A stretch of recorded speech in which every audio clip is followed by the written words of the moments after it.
Dios pelea nuestras batallas. Dios pelea nuestras batallas.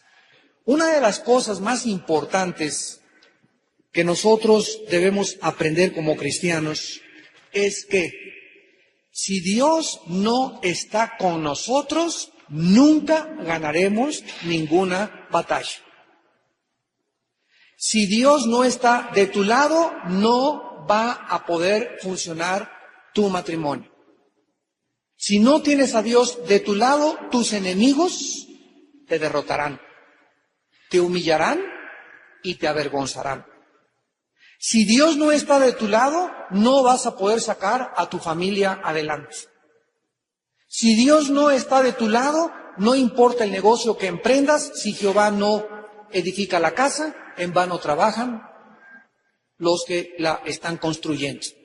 Si Jehová no vela, en vano vela la guardia. Salmo 127. Entonces, la lección que Dios en el Antiguo Testamento les quiso dar a su pueblo es que las batallas no las ganaba la fuerza de los soldados, la estrategia o la inteligencia militar de los generales, sino era Dios. Era Él el que les daba la victoria. Un ejemplo de esto lo vemos en Éxodo cuando Moisés va con Josué y Moisés se sube a una montaña y Josué está abajo en un valle peleando contra Amalec. Entonces Moisés le pide a Aarón y a otro hermano a que le levanten las manos con la vara. Y dice la Biblia que cuando Moisés levantaba las manos con la vara, abajo en el campo de batalla prevalecía Josué. Y cuando Moisés bajaba la vara, prevalecía o estaba ganando Amalec. Qué lección espiritual tan preciosa, porque Dios estaba enseñando que en la guerra la mano levantada con la vara significa la oración. Mientras nosotros estemos orando y seamos hombres y mujeres de oración, vamos a tener victoria en todas nuestras batallas.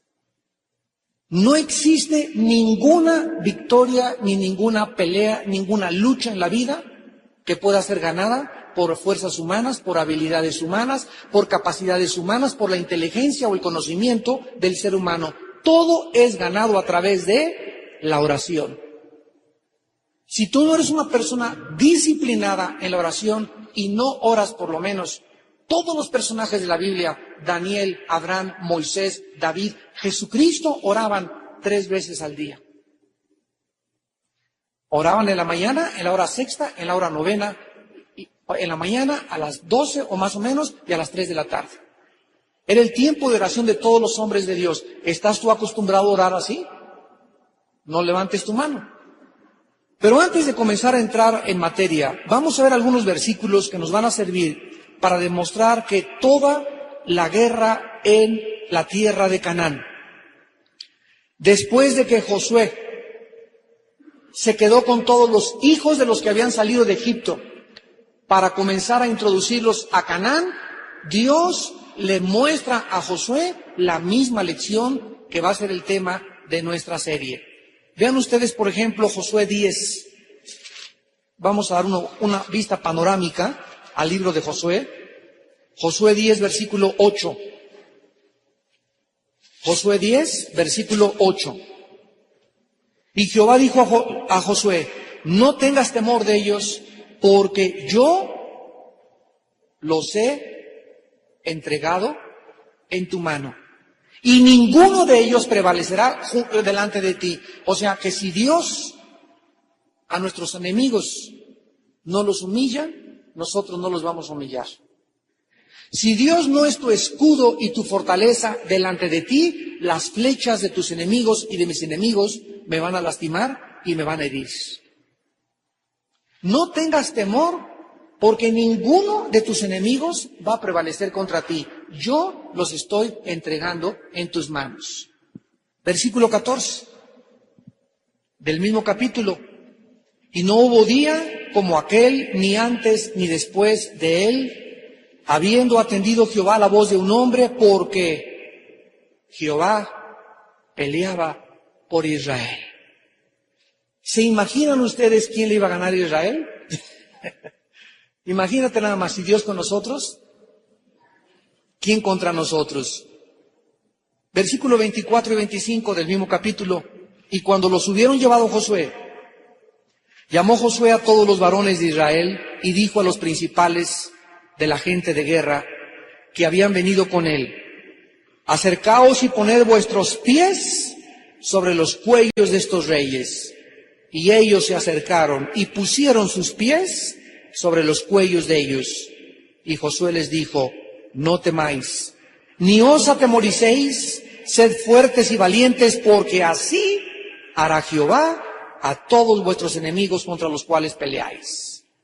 ¿Qué significa ponerle la pierna, ahora sí que en el pescuezo de pollo, ¿verdad?, de un enemigo? ¿Qué significa?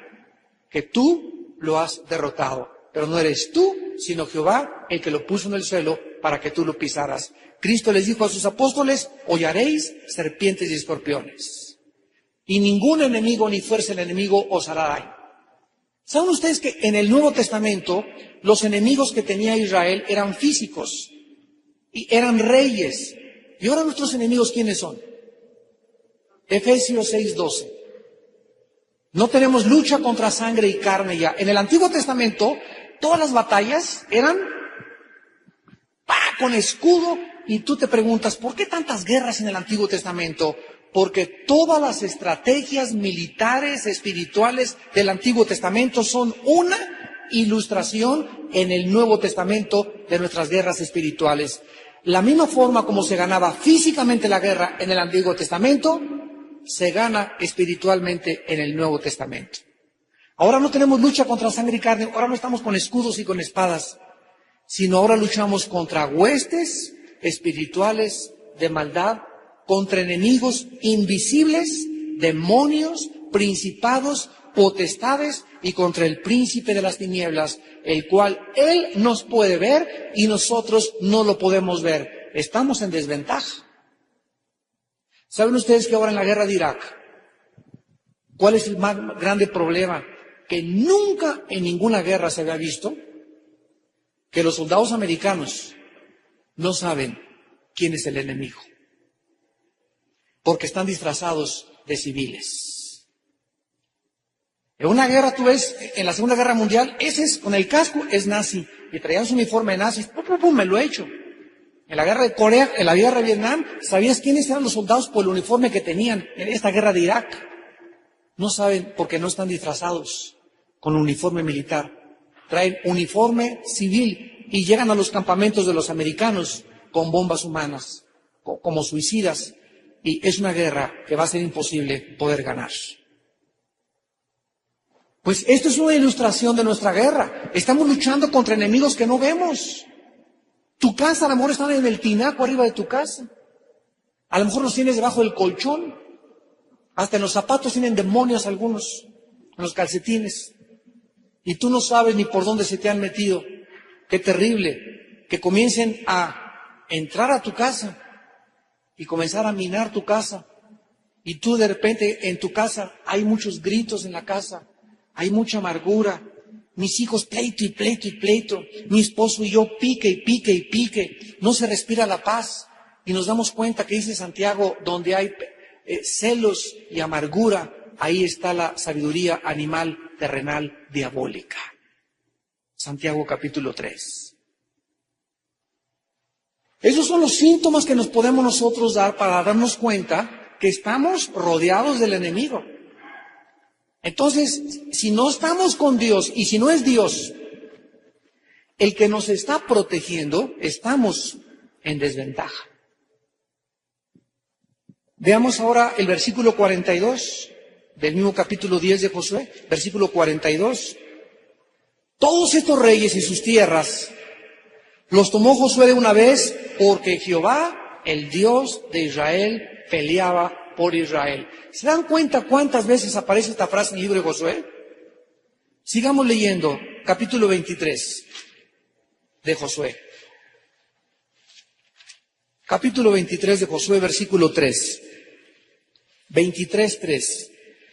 Y vosotros habéis visto todo lo que Jehová vuestro Dios ha hecho con todas estas naciones por vuestra causa, porque Jehová vuestro Dios es quien ha peleado por nosotros.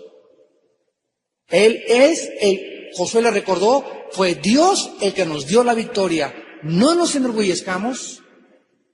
No es que seamos competentes, dice Pablo a los Corintios, sino que nuestra competencia proviene de Dios.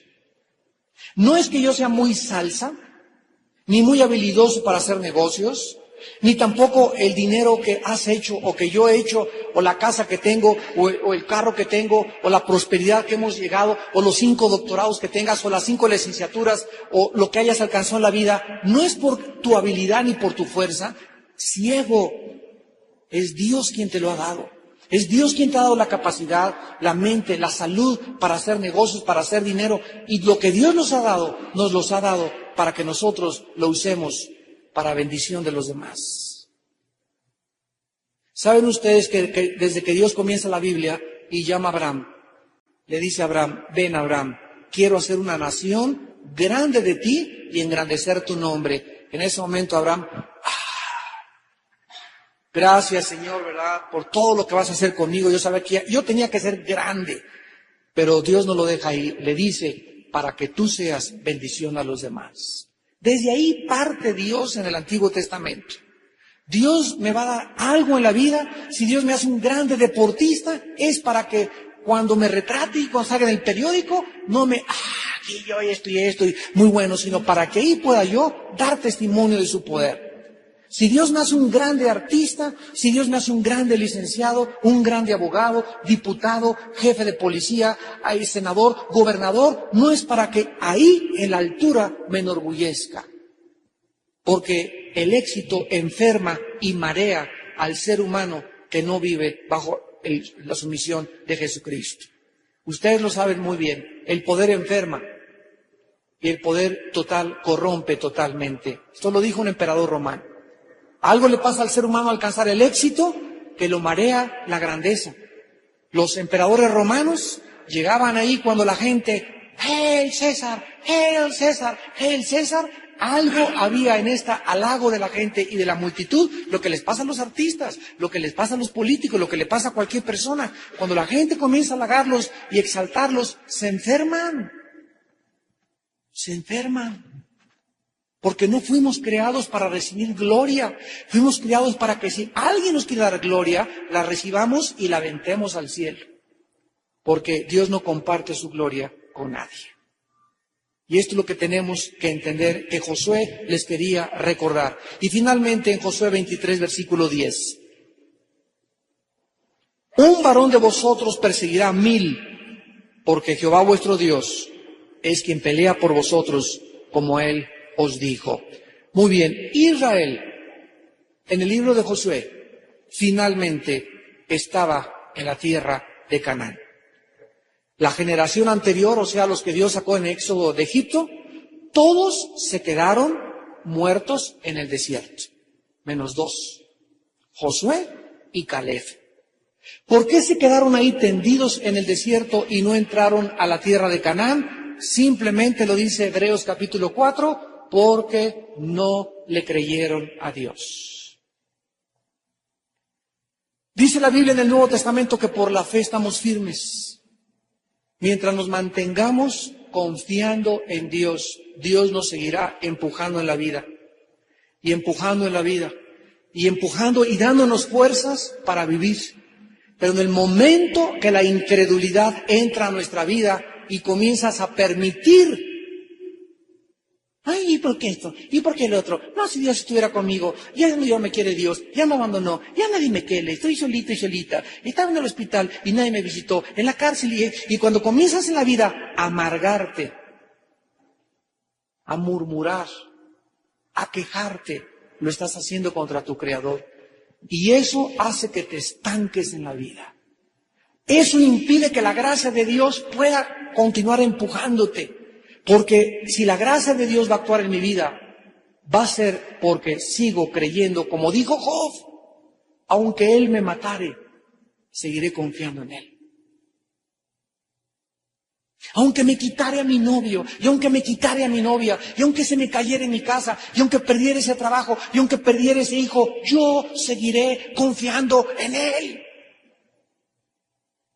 No habrá nada absolutamente en este mundo que pueda abortar la misión que Dios tiene para mi vida y para tu vida. Por la fe estamos firmes. El momento que la incredulidad entra como una ponzoña, como un veneno, como una termita a nuestra vida, comenzamos a caer. Comenzamos a perder el piso, comenzamos a retroceder en la vida espiritual. La prueba de fe, entonces, en la que la primera generación que salió de Egipto estuvo delante de ellos, acabó en un fracaso. Y ahora Dios le daba la oportunidad a la segunda generación, a los hijos de los que salieron de Egipto, comandados por Josué y por Caleb. El mismo Dios que les había llevado por el desierto, les había protegido y les había dirigido, ahora a ellos les ayudó, vean ustedes Josué capítulo 5, a cruzar el río Jordán milagrosamente. Josué 4. Dice en Josué capítulo 4, versículos 5 al 7. Y les dijo Josué, pasen delante del arca de vuestro Dios a la mitad del Jordán. Cada uno de vosotros tome una piedra sobre un hombre, etcétera, etcétera. Versículo 7, y responderéis que las aguas del Jordán fueron divididas delante del arca del pacto de Jehová. Cuando ellos atravesaron el Jordán era como un río inmenso. ¿Saben lo que significa Jordán? Significa muerte en el hebreo. Iban a pasar la muerte. ¿La muerte de qué? La muerte de ellos mismos.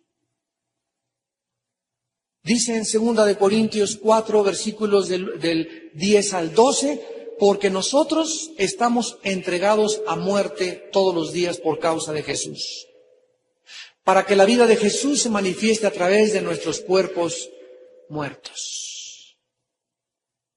Y mientras yo muera más a mi ego, ¿esta niña de quién es, perdón? Mientras más muramos nosotros a nuestro ego, más Jesús vive a través de nosotros. Mientras mi ego esté resplandeciente y aquí yo tratando de el Papas Fritas y Juan Camaney y yo, y por qué, y esto es injusto, y mientras yo tenga esta actitud del mundo, Jesús está triste dentro de mi corazón, lo tengo arrinconado y no le permito manifestar su vida a través de mi vida. Para que Jesús viva en mi vida, yo necesito morir. Jesús dijo en Marcos 8:35 en adelante, el que no cargue su cruz y me siga, el que no cargue su cruz y me siga, no es digno de seguirme. Dios demanda de nosotros nuestra muerte. ¿Qué es la cruz? Es el símbolo de la muerte donde Jesús fue puesto en el Calvario. Ahora vemos nosotros pues que desde la perspectiva divina Jericó era otro salón de clases. Era otra lección para enseñarles a estos futuros guerreros la lección más importante acerca de la fe de Dios. Al entrar a Canaán había 7 ciudades, eran 7 fortalezas y la primera era Jericó. Era la primera fortaleza que tenía esta nueva generación que enfrentar. ¿Y cuál era la primera lección que tenían que enfrentar? Para seguir conquistando y avanzando y creyendo en Dios. Tenían que aprender que toda victoria depende de Dios. Ahí estaba Josué. Vamos a Josué capítulo 6 y vean ustedes la descripción que el Espíritu Santo nos da. Jericó estaba cerrada. Bien cerrada, dice el Espíritu Santo. Con este énfasis no significa que estaba cerrada, sino que cuando si hubiera quedado, estaba cerrada, había una rendijita por donde se asomaban. A ver, ¿dónde están los judíos? A ver, abre la puerta un poquito. Cuando dice bien cerrada, significa que era inexpugnable, impenetrable. Era imposible que nadie ni siquiera pudiera entrar ni pudiera salir. A causa de los hijos de Israel, nadie entraba ni salía. Mas Jehová dijo a José, mira, yo he entregado en tu mano a Jericó y a su rey con sus varones de guerra. Entonces le dijo Dios, preparen las catapultas, preparen las ondas y preparen las flechas. Eso fue lo que le dijo Dios a Josué. Ven para acá, mi general. Vengan mis chiquilines. A ver, Señor, aquí ya fuimos al gimnasio en la mañana. Mira, Señor, estamos fuertes. Tenemos 3 o 4 rambos por acá cerca de nosotros.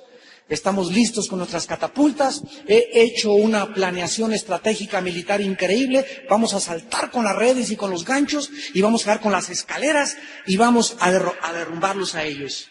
Sin embargo, Dios les entrega a su ejército la estrategia para derribar Jericó y las instrucciones de Dios eran en contra de la mente humana. Josué, quiero que le des una vuelta a Jericó con todos tus soldados. Es Jericó. 1, 1, 2, 1, 2, 1, 2, 1, 2. El segundo día, Josué, quiero que le vuelvas a dar otra vuelta. 1, 2, 1, 2, 1, 2, 1, 2, 1, 2, con todos los soldados. Y así vas a darle 7 vueltas durante 7 días. Y el séptimo día, le vas a dar 7 vueltas a la ciudad y vas a esperar lo que va a pasar. Imaginen ustedes el cuarto día cuando Josué llevaba ya 4 vueltas hacia Jericó. Los que estaban en Jericó, aquí en la muralla, viéndolos, a estos les calentó el sol. Están enchuchados, yo creo, se están fumando de la verde. Imagínense sus enemigos viendo, ¿verdad?, algo inexplicable, dándole vueltas a la fortaleza y sin lanzar ninguna flecha. ¿Qué están haciendo? Digo, se puede observar las murallas desde cualquier ángulo, pero lo que están haciendo es inexplicable. Ahora, esto es la parte de los enemigos. Imagínense los generales de Josué. En el cuarto día, oye Josué, ¿estás todavía bien de tu cabeza? ¿No te ha calentado demasiado el sol? ¿Se pudieron haber qué cosa? Revelado. Nuestro capitán nos está haciendo cosas tontas e inexplicables. Pero estos generales tenían que aprender que Dios había escogido a un hombre. Y que ese hombre era el líder que Dios había escogido y que no se había autonombrado líder Josué. Y los demás tenían la obligación, aunque pareciera ilógico, de seguirlo hasta la muerte.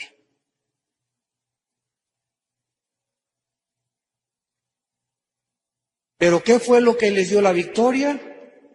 Creer que esa marcha alrededor de Jericó durante 7 días, al séptimo día llevaban el arca adelante y comenzaron los shofares. Y cuando sonaron los shofares en la séptima vuelta, las murallas cayeron sin haber sido disparada ninguna flecha. ¿Quién derrumbó Jericó? ¿Quién peleó esa batalla? ¿Qué lecciones quería enseñar Dios? Que no es con espada, ni con ejército, mas con mi Santo Espíritu, dice el Señor. ¿Quién va a derrotar a tus enemigos? Tú, oh Dios. ¿Quién va a avergonzar a tus enemigos? Tú, oh Dios. ¿Quién va a darte la victoria en tu matrimonio, en tu trabajo, en nuestra vida particular? Si Dios con nosotros, ¿quién contra nosotros? Esa es la primera lección, amados santos, que Dios le da a su pueblo en Israel. Confíen en mí, yo peleo sus batallas. Y mientras no tengamos esta conciencia de la presencia de Dios en nuestra vida, nunca lo vamos a lograr. ¿Saben ustedes que la palabra Jericó significa la ciudad de las palmeras? Eso es lo que significa la palabra Jericó. Y lo encuentran en Deuteronomio 34:3. Y Jericó aparecía como la ciudad de las palmeras, como un oasis de placer, de prosperidad y de seguridad. Veamos ahora que la caída de Jericó representa la lección de que Dios tiene una justicia sagrada. Contrario a esta apariencia de placer, de prosperidad y de deleites, esa ciudad, aunque los habitantes no lo sabían, estaba condenada a la destrucción. Si tú vas a Las Vegas ahorita, toda la pompa y todo el deleite y los placeres, y no saben que están condenados a la destrucción. Vas a Acapulco y toda la Dolce Vita y a todos los lugares que toda la gente escoge de pecado y todo. Y aunque podemos nosotros como cristianos ir a esos lugares sin tomar parte de ese pecado, son ciudades condenadas a la destrucción. Lo mismo que personas y familiares en tu vida que tú conoces, que aquí está mi compadre, gordo, ya como Santa Claus, ya se compró 4 coches, y yo como cristianito aquí luchando, y no me va bien, y parece que mi compadre con 3 de sus mujeres ahí, y se va, y hace cosas que yo quisiera hacer, pero tú no sabes que tu compadre está condenado por Dios a la destrucción. Por eso dice en el Salmo 37, no tengan envidia de los que prosperan en su camino. Confíen en Dios y hagan el bien y vivirán tranquilos sin temor del mal. Deleítate a sí mismo en Jehová y Él te concederá las peticiones de tu corazón. Confía en Jehová y exhibirá tu justicia como la luz y tu derecho como el mediodía. No te excites a hacer lo malo, hijo mío, dice el Señor. No tengas envidia de los pecadores, ni de los que prosperan en su camino a causa de dinero maldito. Dinero mal habido es dinero maldito. La caída de Jericó testifica acerca de la justicia santa de Dios y de las consecuencias del pecado. Es la primera lección que aprendemos en esta noche.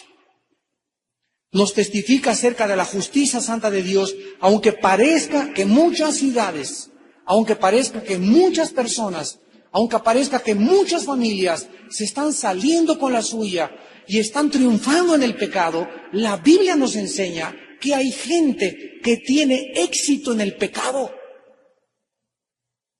Pero por el hecho de que nosotros los veamos actualmente seguir pecando cínicamente, no significa que el juicio de Dios no vaya a caer sobre sus vidas tarde o temprano.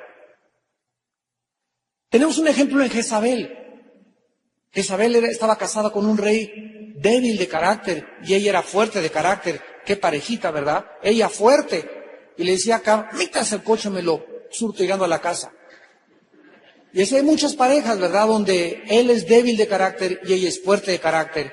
Y cuando un matrimonio con estas condiciones llega a Cristo, ella tiene que humillarse y quebrantar su carácter, empujar a su esposo, ser una mujer sabia, porque el liderazgo lo tiene que llevar el varón. Los matriarcados en la Biblia están condenados al juicio de Dios. Y Jezabel una vez fue acá, quiero comprar ese terrenito que está ahí junto. Y fue y le preguntó a un tipo ahí, ¿cuánto vendes tu casa? Y le dijo él, yo no la vendo. Y que regresa al palacio. Y se lo encuentra a Jezabel, viejo chillón ¿por qué chilla? A ver, contésteme. Pues porque fui ahí con un terrenito y no me lo quisieron vender. ¿Cómo que no te lo quisieron vender? Vamos a ver ahorita. Y va Jezabel y lo mata y le quita la tierra. Así, de ese tamaño era esta reina Jezabel. Y murió lamida por los perros y aventada desde un balcón. Y aunque triunfó en el pecado y tuvo éxito en el pecado, dijo Dios, basta, tu tiempo se ha cumplido. Jericó nos enseña esta lección. La justicia sagrada y las consecuencias del pecado se pagan tarde o temprano. ¿Cuánta gente vemos ahorita, verdad? Yo tengo tantas amistades de cuando no era cristiano que me decían, mira, vamos a entrarle al lavado del dinero, vamos a hacer narcos, vamos a robar, vamos a hacer esto, vamos a hacer aquello, vamos a tener 2 o 3 mujeres para que una sola esposa, etcétera, etcétera. Y todas estas personas que quisieron dinero fácil, rápido y barato, acabaron mal a fuerza, porque el diablo te da a corto plazo el BTP, viaje todo pagado, pero viene y te cobra la factura en el día que menos lo esperas, y Dios trabaja a largo plazo. Dios trabaja, irán dando y llorando el que lleva la preciosa semilla, pero regresará contento, gozoso y alabando a Dios. Padre, llevo 25 años de trabajar contigo, he sido honrado, me ha costado trabajo, pero he luchado y sigo adelante y ahora me has prosperado. ¿Por qué? Porque he amado tus mandamientos. Mucha paz, dice la Biblia, tienen todos aquellos que guardan la palabra de Dios.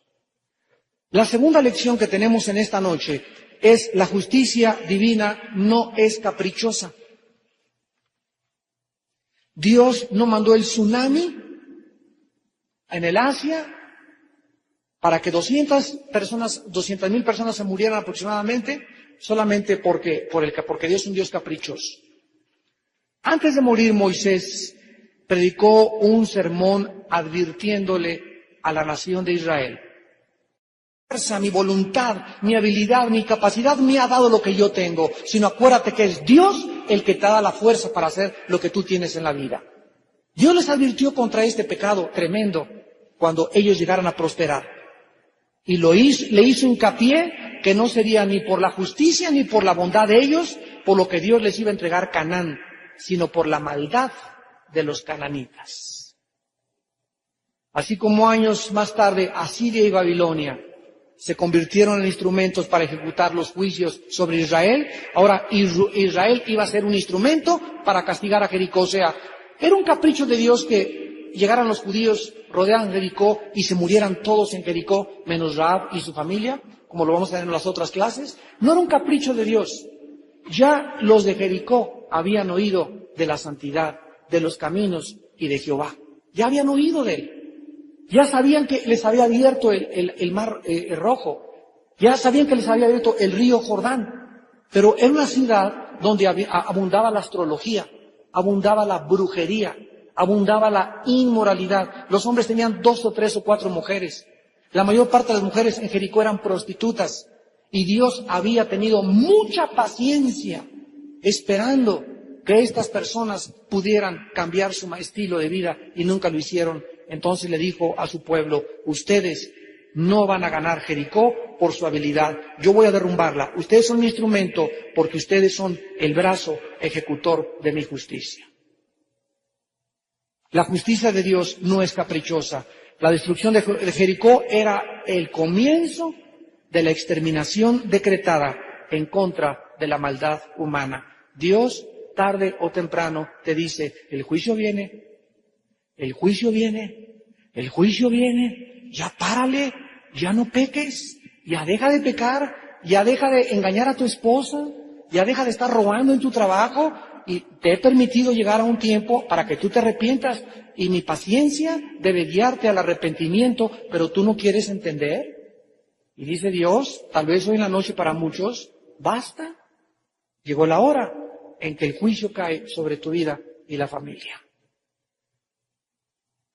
¿Cuántos de ustedes que me escuchan, ojalá conocen a muchos, están próximos a un juicio muy grande de Dios?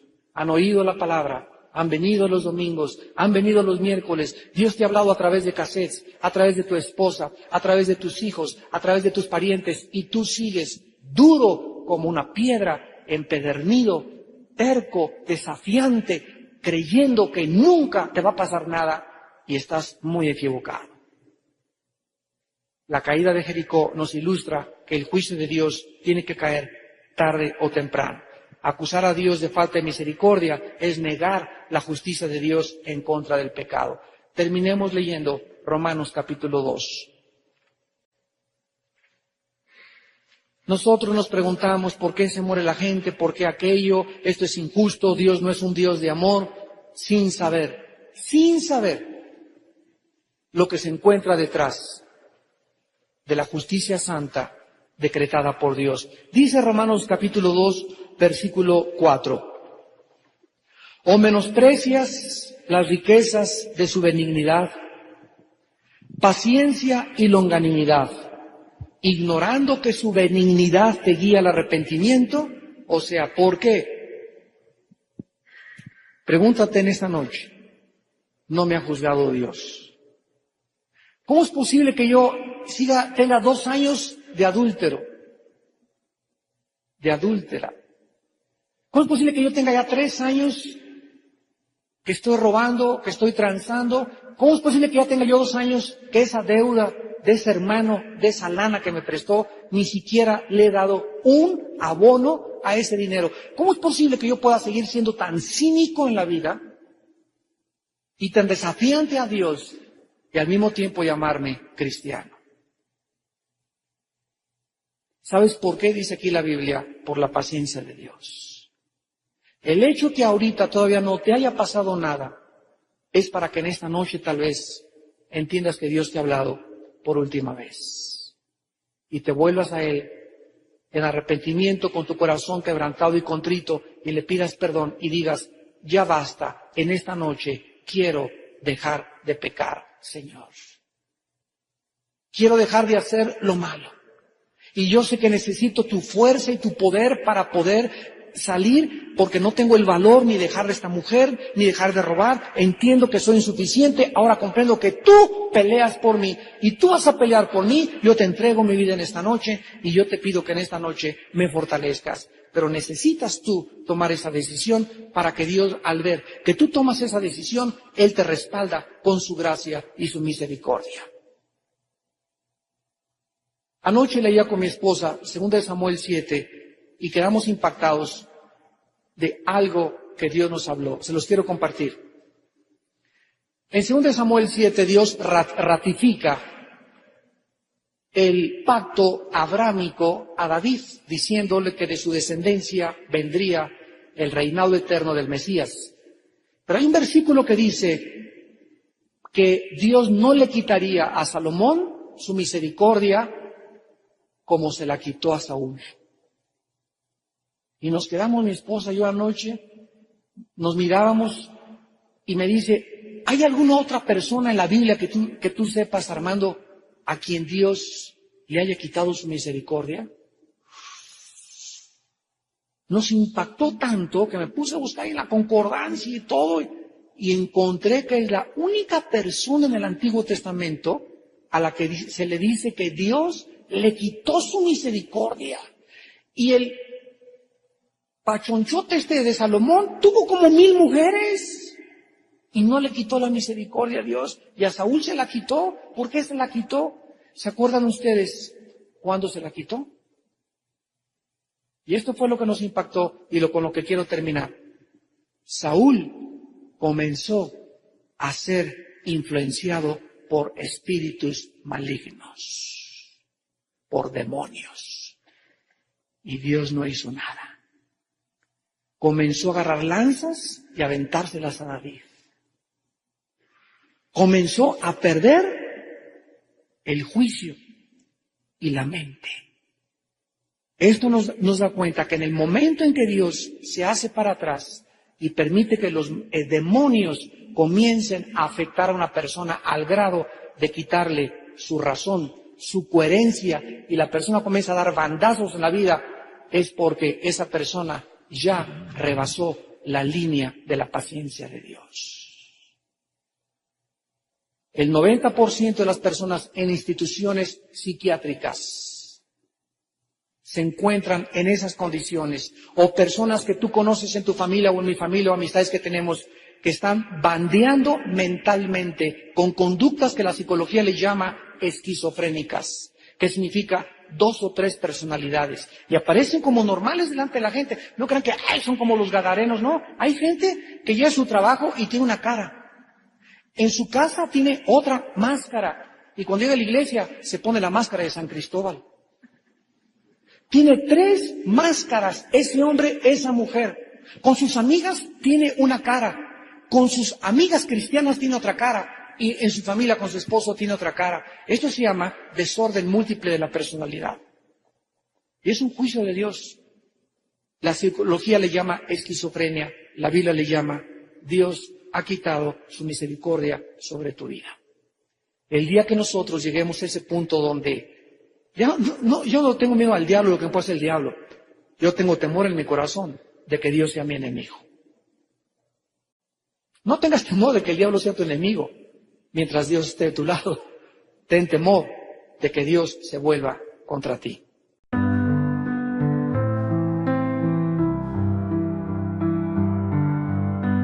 On the the city lights glow, a doctor moves so slow, healing hearts and minds. Through the dark he will go.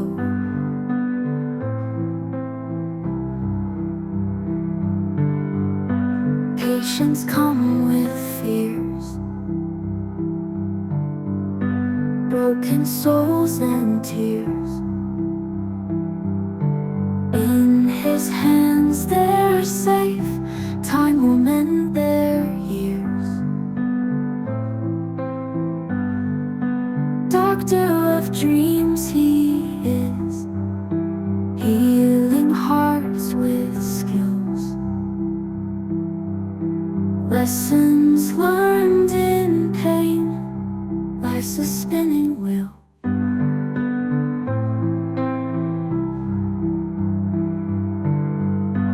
Every face a story,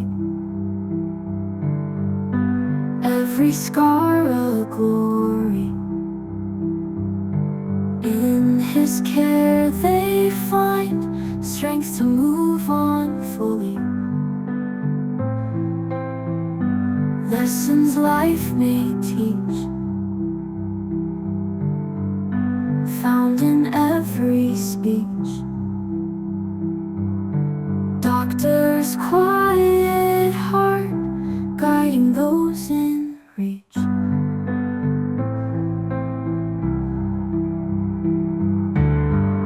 Sleepless nights he fights, under moon's soft lights. A hero in the dark, mending broken lives.